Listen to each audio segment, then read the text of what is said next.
Good morning. আশা করব তোমরা সবাই খুব ভালো আছো আর সুস্থ আছো। আমিও খুব ভালো আছি। আজ হচ্ছে 5 সেপ্টেম্বর, শুক্রবার। বাজে এখন সকাল ওই 8:30টার মতো। আজকেও যথারীতি 6:30টার সময় ঘুম থেকে উঠেছি, তারপর যা যা থাকে সেগুলো তো সেরেইছি। আর এই এখন সকাল সকাল কিন্তু আমার বিছানার চাদরগুলো সেই বুধবার পাল্টানো হয়েছে, তো কাচতে দেওয়া হয়নি, পরপর কাচা ছিল। তো আজকে ভাবলাম না, আজকে এগুলোই কাচতে দিয়ে দিই। তো আজকে হাতেও কিছু কাছাকাছি করব। তো চাদর কাচতে গেলে মানে যেদিনকে চাদর কাচবো সেদিনকে হাতে কাছাকাছি করলেও অসুবিধা হয় না, কারণ চাদর শুকাতে না বেশিক্ষণ লাগে না। যদি একটু রোদের তাপ কিংবা রোদ কিংবা হাওয়া থাকে না, চাদর তাড়াতাড়ি শুকিয়ে যায়। তো দুটো চাদর শুকিয়ে গেলেই তো ব্যাস, দুটো দড়ি, বড় বড় দড়ি আমার ফাঁকা হয়ে যায়, তো জামা কাপড় আবার আমি মেলতে পারি। তো তাই জন্য যেদিনকে আমি চাদর ভেজাই সেদিনকে আমি হাতেও ভিজিয়ে দিই, অসুবিধা হয় না। হ্যাঁ, তবে ওয়েদার ভালো থাকতে হবে। এখন যদি প্যাচপ্যাচে ওই বৃষ্টির ওয়েদার হয় তাহলে চাদর কেন, একটা গামছাও শুকোতে চায় না। তো যাই হোক, এই কাজটা দিয়ে দিলাম সকাল সকাল, কারণ কারেন্টের কোনো ভরসা নেই। বলেছিল তো কারেন্ট দুদিন তো ছিল না, এবার আজকে থাকবে কি থাকবে না আমি শিওর না, না থাকতেও পারে নাও থাকতে পারে। তো তাই জন্য আমি না সকাল সকালে এই কারেন্টের কাজগুলো আজকে আমি মিটিয়ে নিয়েছি। এমনকি আমার একটু কিছু মশলা বাটার ছিল রান্নার জন্য, সেটাও আমি সকাল সকাল 9টা সাড়ে 9টার মধ্যে বেটে রেখেছি, কিন্তু দেখলাম না আজকে আর কারেন্ট যায়নি, যাক হয়ে গেল। তো এখানে কিছু চায়ের বাসন ছিল, সেগুলো এখন মাজবো। মেজে ঘষে গতকাল যে মুদি দোকানের জিনিসপত্রগুলো আনা হয়েছিল না, সেগুলো আর রাখিনি রাত্রেবেলা। এক তো ঘুম পাচ্ছিল না, টায়ার্ড লাগছিল, শুয়ে পড়েছি। আর ফ্রিজ থেকে মানে ব্যাগ থেকে বার করে ফ্রিজে রাখার মতো তেমন কিছু ছিল না, তো তাই জন্যই আর বার করিনি। তো এখন সকালবেলা বার করছি। তো কালকে এনেছিলাম বাসন মাজার একটা স্কচ ব্রাইট, বাথরুম পরিষ্কার করার একটা স্কচ ব্রাইট, একটা মেরি বিস্কুটের প্যাকেট। এবার দেখলাম মেরি বিস্কুটের প্যাকেটের কৌটো ফ্রি নেই, আগেরবার অবধি ছিল। তরকার ডাল এনেছিলাম, আর এনেছিলাম কি জানো, একটা তেলের প্যাকেট এনেছিলাম, আরও কি একটু কয়েকটা জিনিস এনেছিলাম। যাই হোক, ও হ্যাঁ, একটা সোয়া চাংস এনেছি। এবার আর সোয়াবিনের বড়োগুলো আনিনি, ছোটো ছোটো যে সোয়াবিনের ওটা, ওই প্যাকেটটা এনেছি। তারপরে আর এনেছিলাম আলু আর পেঁয়াজ। আলু পেঁয়াজ ইন্দ্রই আনে, তো এবার একদমই শেষ হয়ে গেছিলো। ওকে বলবো আবার ও আনবে না, দোকানে গেছি যখন, তো আমি অল্প করে নিয়ে আসি। তো আমি ওই 2 কেজির মতো আলু, 1 কেজি পেঁয়াজ নিয়ে এসেছি ঠিকই, কিন্তু ইন্দ্র যে আলু পেঁয়াজগুলো আনে না, বেশ ভালো আনে। মানে আমার না মানে কেটে কুটে রান্না করতে বেশ ভালো লাগে, কিন্তু আজকে আমি যে আলু পেঁয়াজগুলো এনেছি ঠিক মনের মতো হয়নি। তাই জন্য ওকে বললাম কি, আলু পেঁয়াজটা না তুমিই এনো, তুমি বেশ আলু পেঁয়াজটা ভালো আনতে পারো, আমি ঠিক আনতে পারিনি। আর আমি তো আর বাজার থেকে আনিনি যে বেছে আনবো, দোকানে গেছি, বলেছি যা ছিল তাই দিয়েছে। যাই হোক, এই কাজটা করে নিয়ে এখন সকালবেলা রুটি করছি। আটা মাখাই ছিল, গতকাল রাতেই আটা মেখে রেখেছিলাম, শুধু রুটিটা করলাম। আর সাথে আছে গতকাল দুপুরবেলা যে আলু পটলের তরকারি করেছিলাম, তো সেটা তো শুধু আমি একা খেয়েছিলাম, তো বেশ খানিকটা ছিল, যা ছিল আমার আর তাতানের আজকে দুজনের হয়ে গেছে। তো ওকে তো দিয়েছি ঠিকই তরকারি, কিন্তু পটলগুলো বেছে বেছে রেখে দিয়েছে। আলু আর ঝোল দিয়ে 2টো রুটি খেয়ে একটা রুটি রিটার্ন করেছে, আবার ওই পটল ঝোল সহ আমাকে রিটার্নও করে দিয়েছে, বলছে খাবো না। তো কি আর করার, কিছু করার নেই। আমি জোর করে খেলাম। খেয়ে তো আমার একটা কোঠা আছে, সকালবেলা আমার 3টে রুটি ঠিকঠাক, কিন্তু ওকেও 3টে দিয়েছিলাম। এক এক সময় খুব খিদে থাকলে খেয়ে নেয়, কিন্তু আজকে আর খেতে পারলো না, আমাকে সেই দিয়ে দিল। জোর করে আমি 4টে রুটি খেলাম, কিন্তু আমার খেয়ে না শরীর আইঠাই করছিল, অনেক বেলা পর্যন্ত আমার খিদে ছিল না। কিন্তু কি করব, রুটিটা পাতের এঁঠো হয়ে গেছে, আমি তো রাখতেও পারবো না, খেতেই হবে, আর না হলে ফেলতে হবে। তো আমার ফেলতে কেমন লাগলো, জোর করেই খেয়েছি ঠিকই, কিন্তু আমার শরীরটা ভালো লাগছিল না। ভালো লাগছিল না বলতে, বেশি খাওয়া হয়ে গেলে যেরকম হয় সেরকম। তো সারাদিন প্রচুর জল খেয়েছি, একটু আটাআটি করেছি, তারপর বেলা শেষে ঠিক হয়েছে। যাই হোক, তারপরে খাওয়া দাওয়া সেরে সকালের রান্নাঘর পরিষ্কার করে, পরিষ্কার বলতে ধোয়া বাসনগুলো জায়গা মতো রেখে লাল ঝুড়িটাকে সরিয়েছি, ওটাই হচ্ছে আবার পরিষ্কার। আর টেবিলটা মুছে দিলে ব্যাস। আর এখানে আমি দুপুরে রান্নাবান্নার দিকে চলে এসেছি। এখানে আমি একটু বাসমতি চাল 3 কাপ ভেজাচ্ছি। চালটা তো আধা ঘন্টা ভিজতে হয়। তারপর সাদা তেলের বোতলটাও ফাঁকা হয়ে গেছিলো, সেটাও একটু ঢেলে রাখলাম। আর মশলা তো সকালবেলা করেই রেখেছিলাম, তো একটু পেঁয়াজ টেয়াজ কাটলাম, আলু কাটলাম, ডিম সেদ্ধ করলাম, এইসব কাজগুলো করছি আর কি। আর চালটাও ঢেলে রাখলাম। যতক্ষণ প্যাকেটে থাকে এই গন্ধযুক্ত চাল বাইরেই রাখি, কিন্তু যখনই প্যাকেট কাটা হয়ে যায় এই গন্ধযুক্ত চাল আমি আর বাইরে রাখি না, সে বাসমতি হোক গোবিন্দভোগ হোক।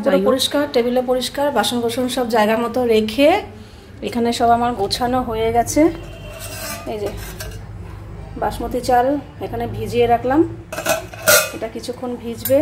এখানে এরকম লম্বা লম্বা করে স্লাইস করে পেঁয়াজ কেটে রেখেছি। আর এখানে এটা হাঁসের ডিম, তো হাঁসের ডিম সেদ্ধ হয়ে গেছে, এখানে আলুও সেদ্ধ হয়ে গেছে। আর এখানে মশলাও রেডি। এখানে আদা, রসুন, কাঁচা লঙ্কা, টমেটো পেস্ট করেছি, তার মধ্যে জিরের গুঁড়ো, ধনের গুঁড়ো আর লঙ্কার গুঁড়ো মিশিয়েছি, কোনো হলুদ দেইনি।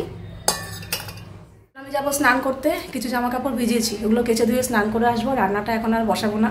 অন্যান্য রান্না হলে এখন বসিয়ে দিতাম, কিন্তু এই রান্নাটা এখন বসালে না ঠান্ডা হয়ে যাবে, স্নান টান করবো তো এসে বসাবো, তাহলে খাওয়ার সময় গরম গরম থাকবে। আর এই রান্নাটা বলতে রান্নার আয়োজন দেখে কিছুটা আন্দাজ করতে পারছো, অনেক দিন বাদে আজকে আমি বাড়িতে বিরিয়ানি বানাবো।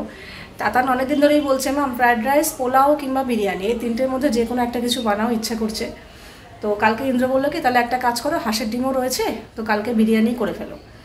তো এলাম তাহলে ঠিক আছে, তো হাঁসের ডিম দিয়ে বিরিয়ানি করব। আর তাতান ডিমটা খাবে না, আলু দিয়ে খাবে। আলু তো থাকবেই মাস্ট, আমাদের বাঙালিদের বিরিয়ানি আলু না থাকলে মনে হয় বিরিয়ানি কমপ্লিট হয় না। তো আমি ঘরোয়াভাবেই করব। তো এখানে সমস্ত কিছু গুছিয়ে রাখলাম, এসে জাস্ট বসিয়ে দেবো। আর আমি বিরিয়ানিটাও আজকে অন্য প্রসেসে করব, একদম সিম্পল, দেখতেই থাকবে। এর আগে অনেকবার করেছি, তোমাদের সাথে শেয়ারও করেছি। তো ওইভাবে করলে একদমই সময় লাগে না, আধা ঘন্টার মধ্যে ঝটপট করে বিরিয়ানি আমার কমপ্লিট হয়ে যাবে, প্লাস খেতেও ভীষণ ভালো হয়। তাই জন্যই এখন আগে স্নানটা সেরে আসি, স্নান পুজো সেরে তারপর রান্না বসাবো। তো এই তো সমস্ত কিছু গুছিয়ে টুচিয়ে রেখে স্নান করতে গেছিলাম, আর যেগুলো কিছু কাচাকুচি করার ছিল সেগুলো কেচে টেচে এই স্নান করে চলে এলাম। তারপরে পুজো দেবো, পুজো দিয়ে তারপর চলে আসবো রান্নায় আর কি। সব তো রেডি করাই আছে। তো প্রথমে না ডিমগুলো একটু ভেজে নেবো। আর আজকে না এই কড়াইতে রান্না করছি, ভাবলাম কি বিরিয়ানি করব তো এই কড়াইটাতে হয়ে যাবে, কিন্তু পরে ভাবলাম না, আমার ডিসিশনটা ভুল ছিল। নর্মাল আমার যে সিলভারের বড় কড়াই ছিল ওটাতে করলেই ভালো হতো। স্পেসটা এত কম হয়ে গেছে, লাস্টে আমি নাড়াচাড়া করতে খুব অসুবিধা হচ্ছিল। তো কিছু করার নিয়ে ফেলেছি। তো এইটাতে করলে না দুধ টুধ জাল দিয়ে দেখেছি তলায় ধরে না। তো আজকেও তলায় ধরেনি, কিন্তু জায়গাটা কম হয়ে গেছিলো আর আমার নাড়াচাড়া করতেও খুব অসুবিধা হচ্ছিল। তো এদিকে প্রথমে ডিমগুলো একটু ভেজে তুলে রাখলাম, আর আলু তো সেদ্ধ করাই আছে, আলুগুলো ভেজে তুলে রেখেছি। তারপরে ওই তেলের মধ্যে 2 চামচের মতো ঘি মিশিয়ে দিলাম, আর এর মধ্যে কিছু গোটা গরম মশলা ফোড়ন দেব, যেমন ওই এলাচ, দারচিনি, লবঙ্গ, এই ফোড়ন দিয়ে তারপর কেটে রাখা পেঁয়াজগুলো একটু ভাজা ভাজা করে তারপর যে মশলাটা রেডি করে রেখেছিলাম, মশলা বলতে ওই যে আদা, রসুন, কাঁচা লঙ্কা, টমেটো, তারপর গুঁড়ো মশলা দিয়ে যে রেডি করে রেখেছিলাম সেই মশলাটা দিয়ে স্বাদ মতো নুন দিয়ে ভালো করে কষিয়ে নেব। কষিয়ে নিয়ে তারপরে যেই চালটা ভিজিয়ে রেখেছিলাম না, সেই আধা ঘন্টার মতো, তো জলটা ফেলে দিয়েছি। বেশি ভেজালে আবার চালটা ভেঙে ভেঙে যাবে নরম হয়ে, তো মোটামুটি আধা ঘন্টার মতোই ভেজানো ছিল। তো তারপরে ওই চালটা দিয়ে ভালো করে মিশিয়ে নিয়ে, আর হ্যাঁ আমি কিন্তু বলে দিচ্ছি আজকে কিন্তু আমি একটু ফাঁকিবাজি বিরিয়ানি করছি, ঠিক আছে? অনেকেই হয়তো বলবে এই বাবা এইভাবে কেউ বিরিয়ানি করে নাকি? না, আমি জানি এইভাবে একদমই বিরিয়ানি করে না, কিন্তু ঘরোয়া খাবার আমি যেরকমভাবে চালাতে পারলেই হলো আর কি। মানে মাঝে মাঝে এরকম ফাঁকিবাজিও খাওয়া উচিত, সবসময় যে পারফেক্টভাবে করতে হবে সেরকম না। যখন হাতে সময় কম থাকবে কিংবা ভালো লাগবে না, অথচ ভালো জিনিস খেতে ইচ্ছা করবে, তখন এইভাবেও করা যেতে পারে, খারাপ লাগে না।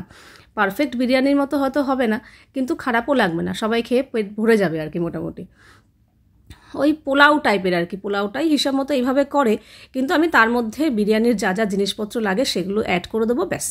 পোলাও কাম বিরিয়ানি কিংবা ফাঁকিবাজি বিরিয়ানি যেটাই বলতে পারো আর কি।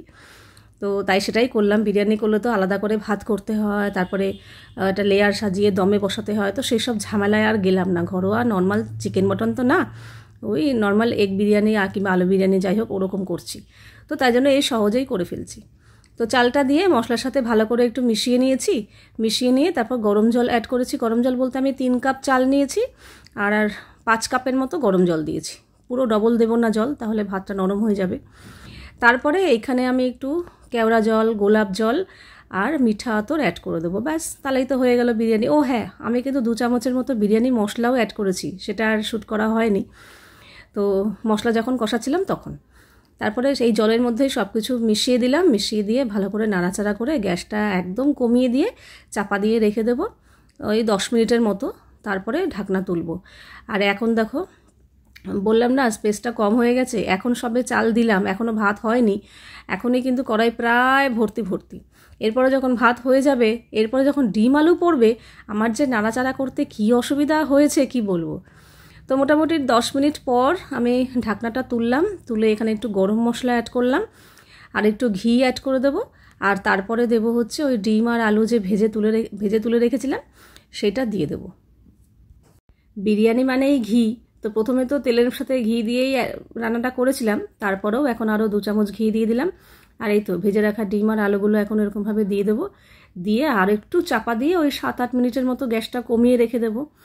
হ্যাঁ, ওই তোমরা ডাইরেক্ট আমি কড়াইটা গ্যাসেই বসিয়েছি, এটা না করে একটা চাটুর ওপরেও বসানো যেতে পারে, তো আমি যেহেতু এই কড়াইতে রান্না করছি তাই জন্য ডাইরেক্ট বসিয়ে দিয়েছি, তলায় ধরেনি। কিন্তু নর্মাল কড়াইতে করলে কিন্তু চাটুর ওপরই বসাতে হতো, কারণ তলায় ধরে যাওয়ার একটা চান্স থাকে। তো এই দেখো মোটামুটি 7-8 মিনিট পর আবার আমি ঢাকনা তুললাম, কিন্তু এই যে এই সময়টা আমার নাড়াচাড়া করতে মেশাতে খুব সমস্যা হচ্ছে। তখন মনে হচ্ছিল কি একটু বড় কড়াই নিলে ভালো হতো, নাড়াচাড়াটা খুলে করতে পারতাম। তো এইটার জন্য নাড়াচাড়া করতে পারি না তো ঠিক মতো, যার জন্য না ভাতগুলো একটু ভেঙে ভেঙে গেছে। মানে আমি ঠিক খোলা হাতে নাড়াচাড়া করতে পারিনি, চাপা চাপা চাপা চাপা হয়ে গেছে। যাই হোক, ফ্লেভারটা খুবই সুন্দর বেরিয়েছে। আর চালগুলো যে একদম নরম হয়েছে কিংবা তা না, নাড়াচাড়া করতে গিয়ে জাস্ট একটু ভেঙে গেছে। তো একদম শুকনো শুকনো ঝরঝরে আমার কিন্তু বিরিয়ানি রেডি। ফাঁকিবাজি বিরিয়ানি বলতে পারো। টোটাল আমার আধা ঘন্টা সময় লেগেছে, মানে স্নানের পর যে রান্নাটা বসিয়েছি আমার আধা ঘন্টার মধ্যে বিরিয়ানি রেডি। তাহলে বলো তো, যদি এত সহজেই বিরিয়ানি হয়ে যায় তাহলে কে অত কষ্ট করে করতে যায়। তবে হ্যাঁ, যদি চিকেন বিরিয়ানি কিংবা মাটন বিরিয়ানি করতে যাও তাহলে কিন্তু এরকম ফাঁকিবাজি দিয়ে করলে চলবে না, একদমই ভালো লাগবে না। আমি নর্মাল ঘরোয়াভাবে একটু ডিম আলু দিয়ে করছি, তাই জন্যই অত গুরুত্ব দিইনি, এইভাবেই করে ফেললাম, সহজে হয়েও গেল আর সবাই মিলে খেয়েও নেব। আর আজকে তোজোর স্কুল ছুটি আছে, টিচার্স ডে উপলক্ষে স্কুল ছুটি আছে। তো না হলে ছুটি না থাকলে ওকে হয়তো খাবারটা দিয়ে আসতাম যদি স্কুল যেত, কিন্তু ও যখন ছুটি আছে তো বললাম তাহলে চলে যায় ওপরে। তো অনেক দিন বাদে তোজো ওপরে এসে খাচ্ছে, নাহলে আমি ম্যাক্সিমাম এটা সেটা করলে একটু টুকটাক দিয়েই আসি, কেন ও এখন পড়াশোনায় স্কুলে এত ব্যস্ত হয়ে গেছে না, এখন আর অত সময় থাকে না। তাও আসে মাঝে মাঝে, এসে দিদির সাথে একটু খুনসুটি করে যায়, আমার সাথে গল্প টল্প করে যায়। দিদি না থাকলে আসে না, তো সেগুলো আর শ্যুট করা হয় না। তো যাই হোক, এই তো এখন সবাই মিলে বিরিয়ানি খাবো। আমি একটু পরে বসবো, বললাম না আমি 4খানা রুটি খেয়েছি, আমার একদম খিদে নেই। ওরা বলছিল বসে পড়ো, আমি একটুও খিদে নেই। আর আমি খিদে না পেলে আমি খেতে বসবোই না, যখনই খিদে পাবে তখনই বসবো।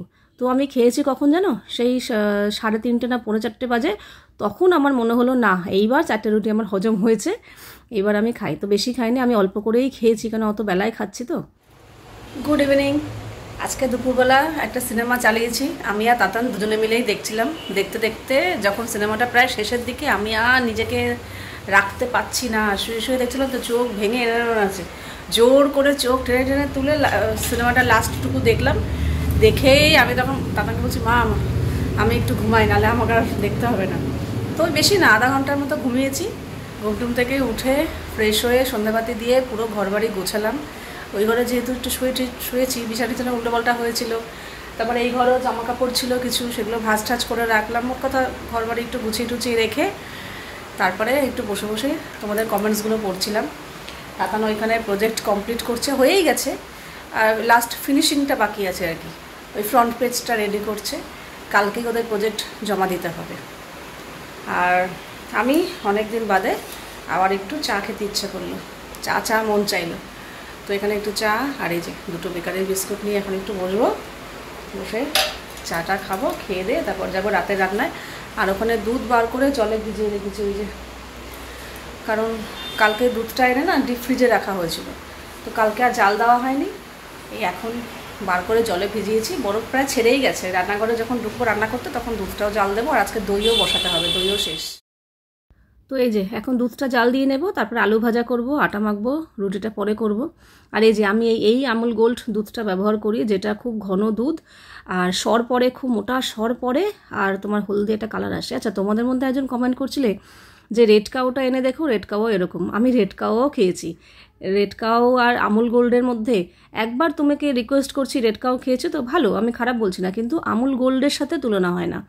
আমুল গোল্ড হচ্ছে সব থেকে ঘন দুধ, আর সর যেই পরিমাণে মোটা সর পড়ে সেটা কিন্তু রেড কাউতে পড়বে না। রেড কাউতে সর পড়ে না আমি সেটা বলবো না, কিন্তু আমুল গোল্ডের মতো কিন্তু মোটা করে সর পড়ে না। আর আমুল গোল্ড দিয়ে পায়েস ঠায়েস করতে গেলে খুবই টেস্ট হয়, আর শুধু দুধও খেতে বেশ ভালো লাগে, আর দই পাতলেও ভালো বসে। খাবার রেডি, এই যে এই হচ্ছে আলু ভাজা, আর এখানে ডাল সেদ্ধ করেছি, মসুর ডাল, একটু ঘন করে সেদ্ধ করে, এতে কাঁচা পেঁয়াজ, কাঁচা লঙ্কা, নুন আর কাঁচা সর্ষের তেল মিশিয়ে রেখেছি এই। আর এখানে আটা মাখা হয়ে গেছে, ইন্দ্র এখনো আসেনি, আসলে গরম গরম রুটি করব। এখানে দুধটা জাল দিয়ে রেখেছি, দুধটা বেশ ভালো গরম, আর একটু ঠান্ডা হলে দই বসাবো। এই যে দই এটা এভাবে রেখেছি। বাজে রাত 10টা, এই মোটামুটি এদিককার কাজ এখন কমপ্লিট হলো। ইন্দ্র এখনো আসেনি, তাতানো হয় প্রজেক্ট কমপ্লিট করছে, আর এখন কোনো কাজ নেই। ইন্দ্র আসলে গরম গরম রুটি করা হবে। এবার ও আসার পর এমনও এক একদিন হয় চা খায়। কালকে তো রাত্রিবেলা 11টার সময়ও চা খেলো। আমি বললাম এখন চা খাচ্ছ? বলে কিছু করার নেই, আমার এখন চা খেতেই হবে। অবশ্য চা খেয়ে আবার আধা ঘন্টার মধ্যেই খেতে বসেছে। আবার এক একদিন খুব যেদিনকে খিদে পায় সেদিনকে এসে বলে খেতে দাও খেতে দাও। তো যাও, ও আসলে মোট কথা রুটি করা হবে, খাওয়া হবে। তো এখন একটু বসে আছি, এখন দেখি এডিটের কাজটা কমপ্লিট করে ফেলি কিছুটা, তো কালকে আমার সুবিধা হবে। তো চলো, আর কিছু তেমন আজকে আর কিছু শেয়ার করার তেমন একটা নেই। ইন্দ্র আসলে শুধু রুটি করবো, আর কোনো কাজ তেমন নেই। তারপর রান্নাঘর টান্নাঘর পরিষ্কার করে, আজকে যা গরম পড়েছে, আজকে গা ধুয়েই মনে হচ্ছে শুতে হবে, পুরো মানে গরম লাগছে ভালো। তো আজকের ভিডিওটা এখানেই শেষ করছি। আবার দেখা হবে তোমাদের সাথে নেক্সট ভিডিওতে। তোমরা সবাই খুব ভালো থাকবে, সাবধানে থাকবে, সুস্থ থাকবে।